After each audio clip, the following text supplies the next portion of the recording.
Since Dubai appeared in public opinion a few decades ago, there was always one question moving around with the city of Dubai.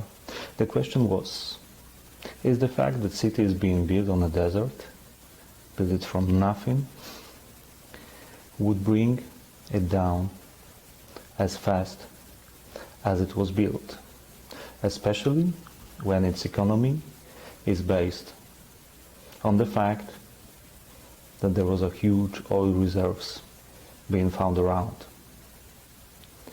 A few decades later, we all found out that Dubai diversified its economy and currently is based on trade, hospitality and tourism. Would be nothing wrong with diversifying its economy in those three major ways. But in early 2020, we experience appearance of something new which moved around the world and changed it drastically. The health crisis which we are all going through is directly connected with the economic crisis, because when you have economy based on those three major ways of income, which is tourism, hospitality and trade, and all three of them are being affected by lockdowns and restriction, then the huge question is being raised again. But people who ask if Dubai fall, or some of them even ask when Dubai will fall, they don't know one thing. The thing about Dubai is that the city which we know today, with amazing and rapid growth, with beautiful skyscrapers and huge Airbuses flying around the city, the Dubai we all know today, is a result of the crisis from the past. And I'm not talking about the crisis from 2008 or 2015, but I'm talking about a true history of Arabian Peninsula or Arabic world in general. So to understand what destiny is laying upon Dubai and where the city is going, we need to go back in time. But we also need to start our journey with a completely different city, the city of Baghdad.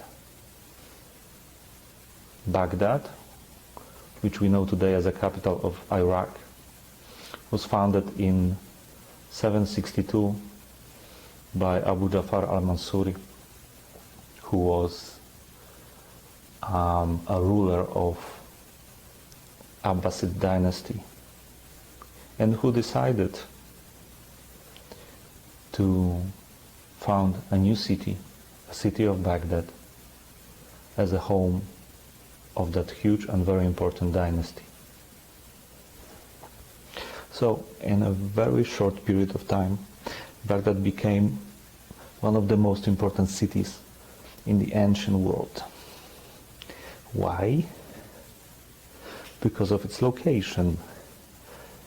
Baghdad is located on the crossroads of all most important trade roads, including the most important one, which was the Silk Road of the ancient world, which led from the Far East to Europe.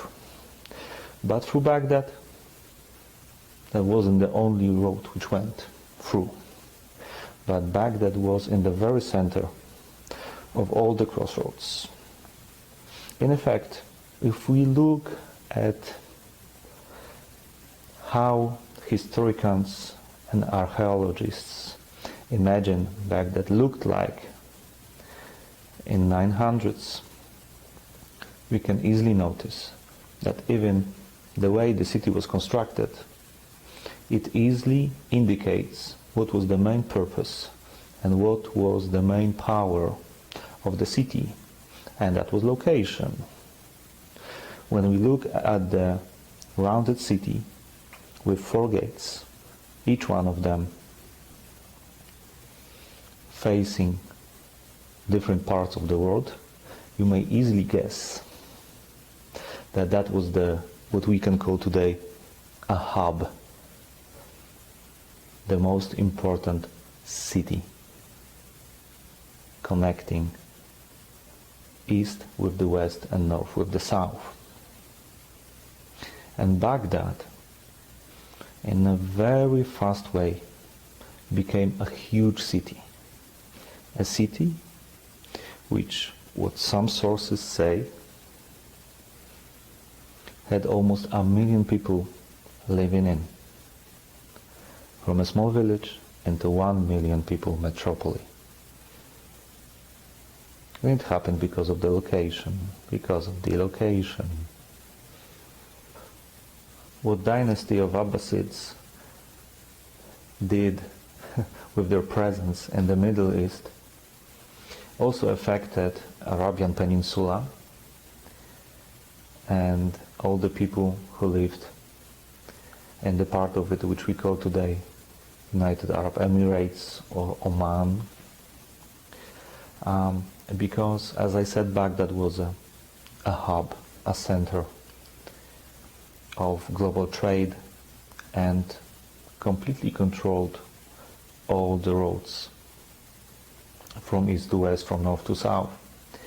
But one of the very important part of that system was road from Indus Valley to Mesopotamia, and that part of the road was controlled tribes which used to live there. They took part in that system.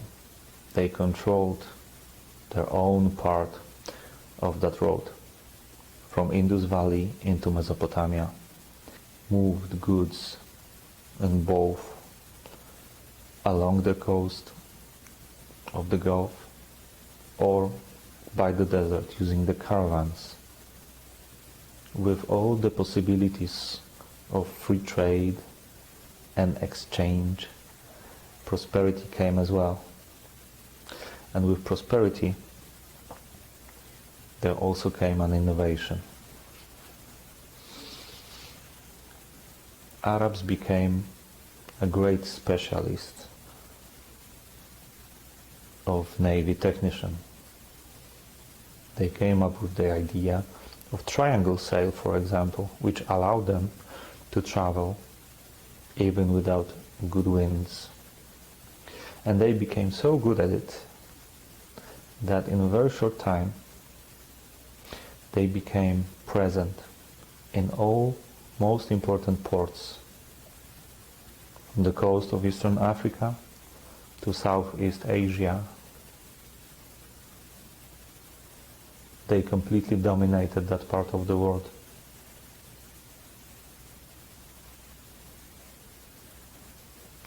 So, what happened later with Abbasid dynasty was making a Middle East a most important part, the central part of the world trade.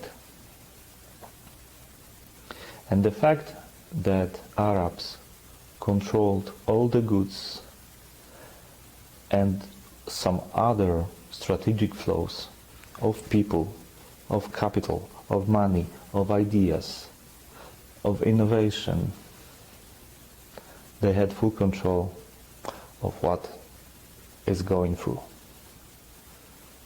And that simple fact gave Arabs a huge power. Because if you are in the very middle of the system, you control the endings of the system. and that gives you a huge power. The power gives you a huge possibilities,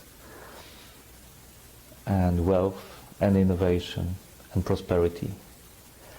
And that time of world history, when Arabs had a full control of the Middle East, we call it a golden era, golden millennium, or golden century of Arab civilization. And the power the Arabs had at that time was so huge that it became quite a problem for European powers.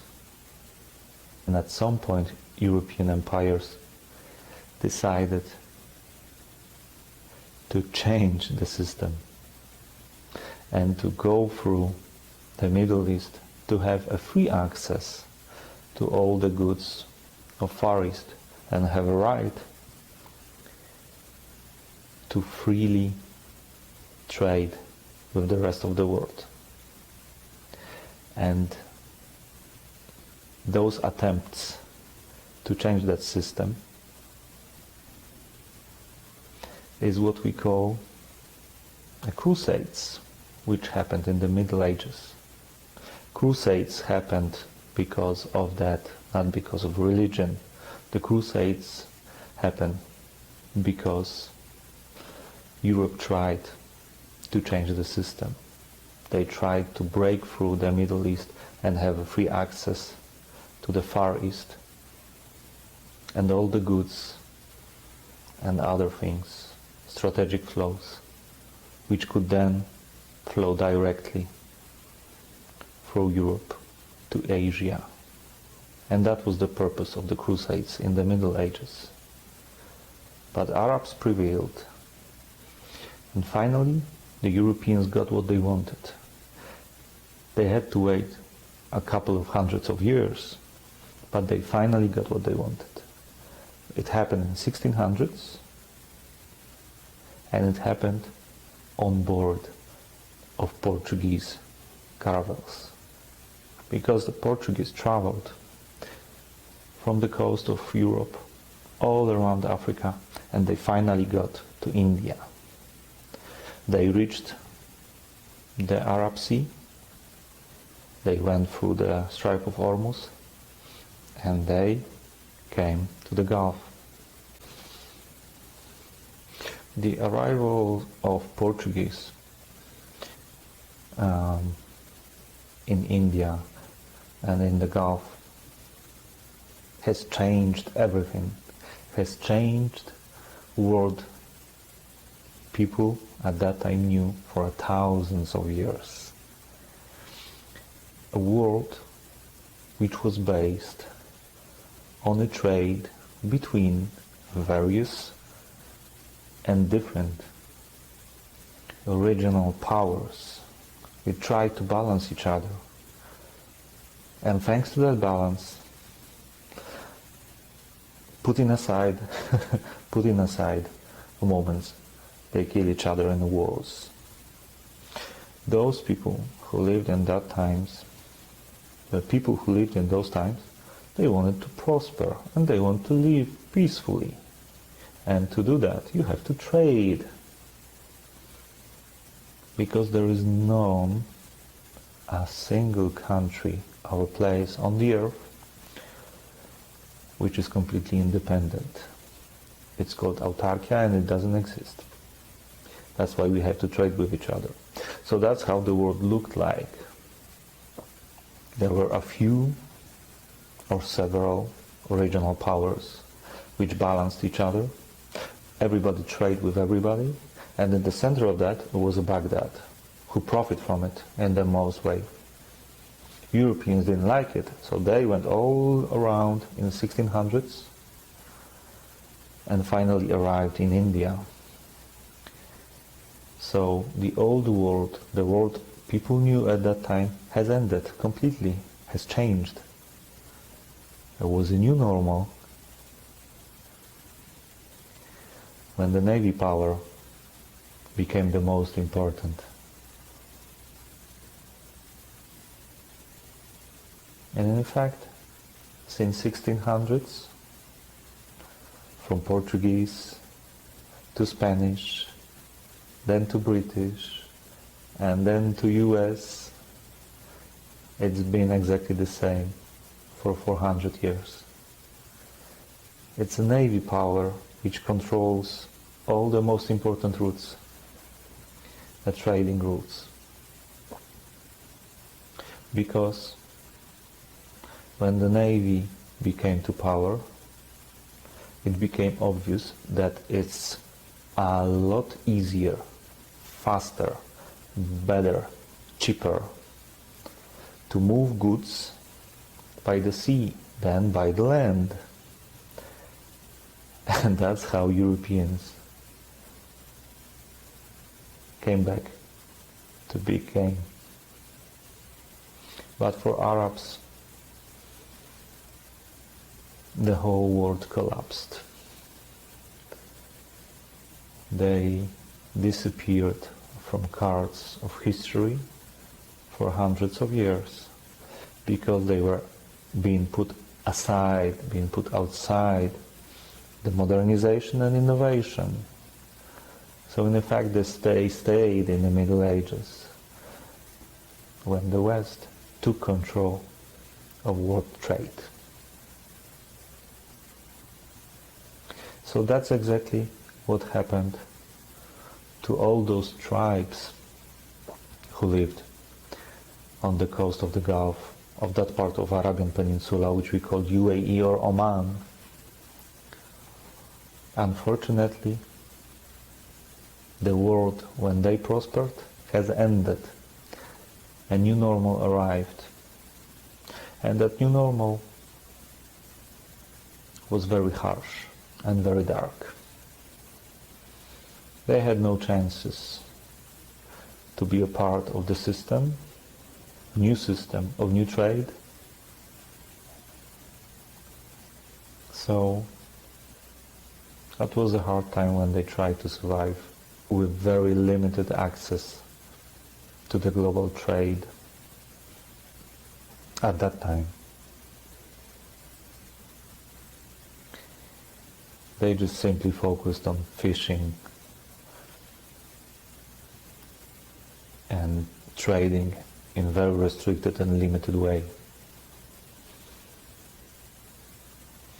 And that was exactly the time when Baniyas tribe, the ancestors of founding father of United Arab Emirates, which we know today, the Baniyas tribe, which arrived at the Gulf, the coastal part of the Gulf, which we call today Abu Dhabi.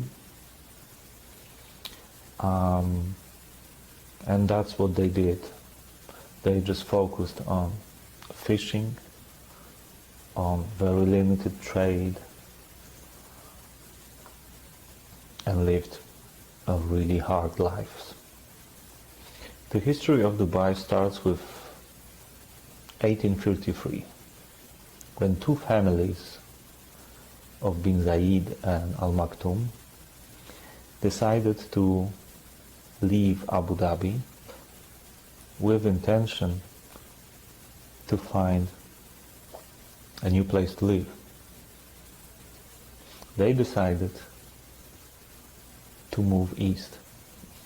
And in fact, I think that the very specific moment where Bin Zayeds and Al Maktoums, when they left Abu Dhabi and decided to move east, in effect lay a very strong force of destiny for a place and a city they were about to found. And I will go back to that later, but please keep it in mind. They moved east, and let's see what that decision brought them. So they traveled approximately 140 kilometers, and finally they arrived at something which seemed to be a true miracle. Because when you live in a desert, you don't have much. All you can do, you can rely on the nature. You don't have any supplies, you don't have any effective way to shape a nature around you, so in effect, you completely rely on the nature.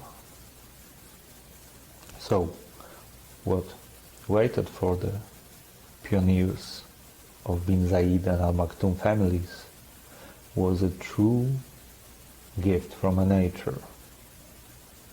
They found a natural creek, a natural waterway which goes from the coastline into the land and 14 kilometers long, with only a few curves and shallow waters. What in effect they were given by nature was 100% natural, ready to use Navy port. And that was the foundation of Dubai. Those two families decided to settle at the creek banks and use it for trade, for fishing, and for pearl diving.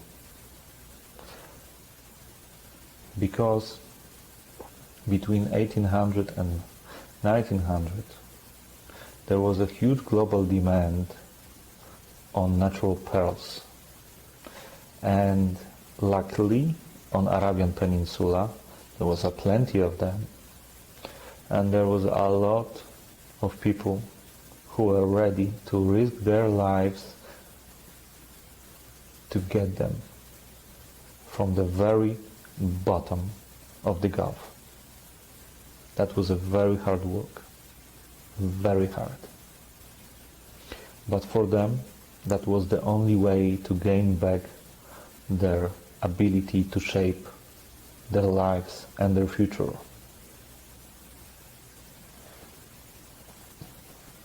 So at the beginning of 20th century, Dubai was a very small village. You've heard that before. Dubai was a very small village. But they were doing better and better because of the natural port they were given by nature. They decided to use it. So they were trading more and more. They also became the great exporters of natural pearls, which demand grew and grew globally in the world at that time.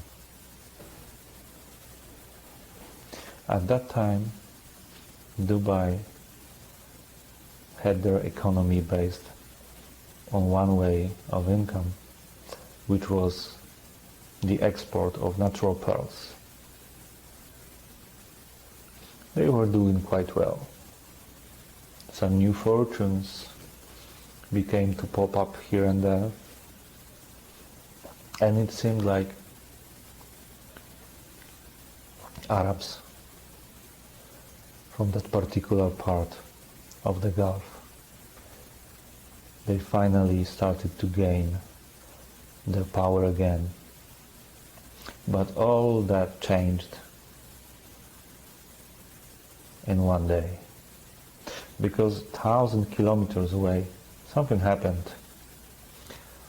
something which had a huge impact worldwide, and that thing was a Great Depression of 1930s, which changed everything again, because that huge demand on natural pearl disappeared in one day.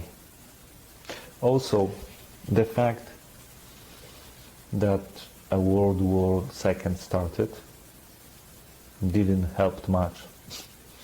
And also, when on the Far East, in Japan,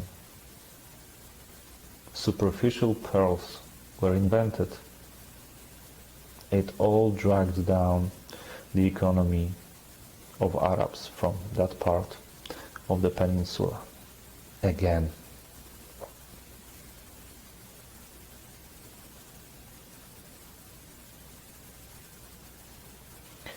When in 1966 the first oil reserves were founded,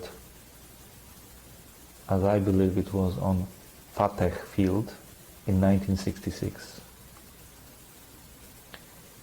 it became obvious that again there is a new thing which can change everything for Arabs, particularly for those who live in Dubai. At that moment, Dubai was ruled by Sheikh Rashid, a late father of today's ruler of Dubai, His Highness Sheikh Rashid bin Mohammed Al Maktoum. So, Sheikh Rashid, with discovery of oil on the shore of Dubai, he knew how small window he has and how fast probably the window will be closed. And he proved that with the idea of Jebel Ali port. What the current ruler of Dubai, His Highness Sheikh Rashid bin Mohammed Al Maktoum, once said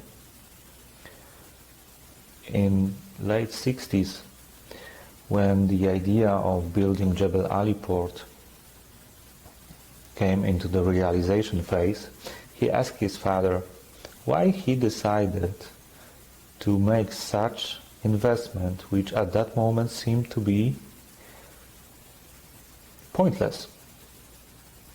And his father told him that he is doing it. He is building a new, absolutely out of scale new port, the biggest port of the Middle East, because at some point in near future you, son, won't be able to afford building one.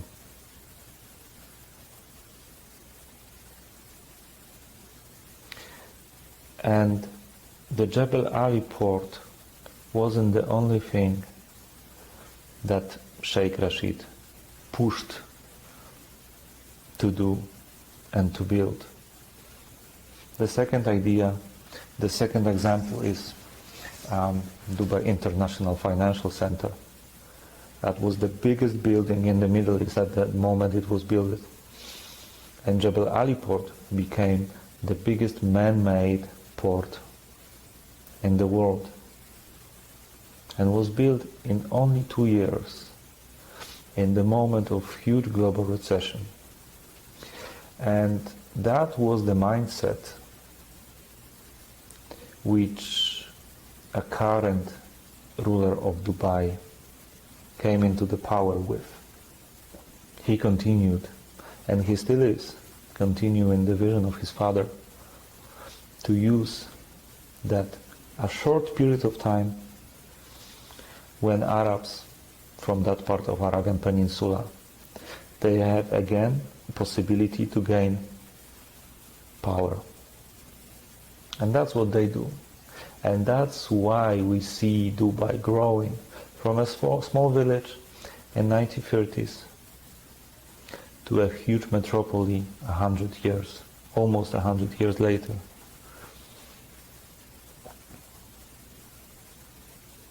Isn't that story similar to the one I told before?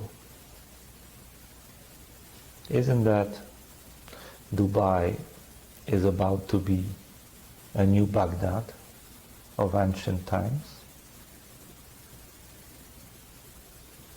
Isn't in Dubai a huge airport called World Central? So Going back to the question raised by those who think Dubai will fall, what last 2 years has showed us is that the world we knew is ending before our very own eyes. The world of navy powers to be in charge of the way all goods flow through the global trade system. That system is collapsing in front of our eyes. And it seemed that the history is not taking us from point A to B in a single straight line, but it seems that the history is more like running in the circles. So, if we look carefully at what's happening in the world right now, we may easily notice that the world is going to change into something new, into new normal, with at least two superpowers placed on completely opposite parts of the world, which would try to gain power. And we're also going to see a smaller one, regional powers, who would try to gain as much power as they can in this regional area of their existence. And the big question is where the center of the new system will be placed.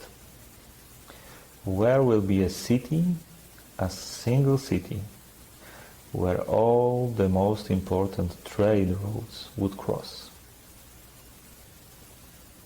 I think it's more likely to be in Dubai in effect. But to do that, the current and the future Dubai rulers, they have to go back to what their ancestors did in 1833 when they left Abu Dhabi.